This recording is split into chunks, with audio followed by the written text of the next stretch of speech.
My name is Stephanie Getty. I use micro and nanotechnology to make better scientific instruments for spaceflight. My name is John Hagopian. I'm an optical physicist at the NASA Goddard Space Flight Center. The exciting part about this work is it's kind of pushing new boundaries on what we do with nanotechnology in terms of optics. It is a hollow tube that's made entirely out of carbon, and the diameter is a nanometer. If this were the size of an actual nanotube and you were to scale me up proportionately, then I would be tall enough to reach the moon. Because the nanotubes are so small, we can only use a scanning electron microscope to be able to see them.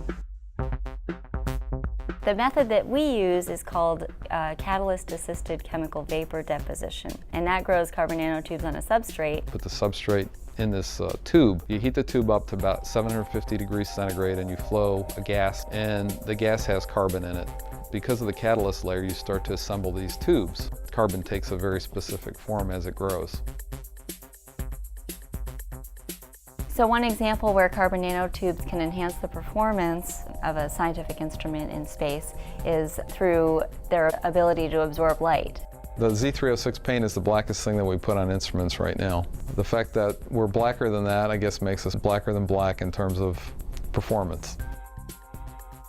When light from the Earth or a star hits an instrument or structures inside of the instrument, it gets scattered over all angles.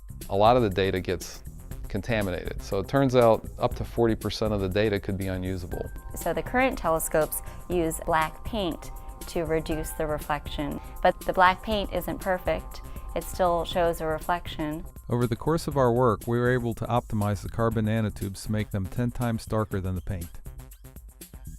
You could get a better observational efficiency. You're not throwing away 40% of your data.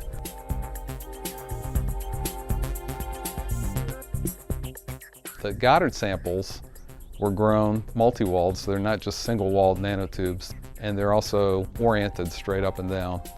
The reason that the oriented samples are darker is because they're low density, light can go in, it gets rattled around in there and it gets absorbed. 4, 3, 2, 1, and liftoff. So when we prepare a new technology for space flight, we need to consider the different environments that technology is going to experience. If we're going to fly something in space, we can't have the nanotubes falling off and contaminating mirrors. So we had to make sure that they were very robust. Over a long period of time after all these experiments, we discovered that alumina is really the trick to getting the nanotubes to stick. So now you have to scratch them off. They're very robust. So we are interested in vibration testing for these carbon nanotubes to determine how well they adhere to the substrate and whether they will be liberated during launch. The other thing that we do test is thermal conditions. When your spacecraft is flying through space, it gets very cold, and actually it gets exposed to radiation. And so those are two of the other tests that we expose our technologies to before we fly them. And the first instrument that we're using them on right now is actually Orca. That's an earth science instrument. Another thing that we've looked at is using them on LISA, which is a gravity wave experiment. One area where carbon nanotubes have made it into the marketplace is in sporting goods to make stronger, more robust, lighter weight bicycle frames, tennis rackets. Those are some examples of where you can go out and buy carbon nanotube composites.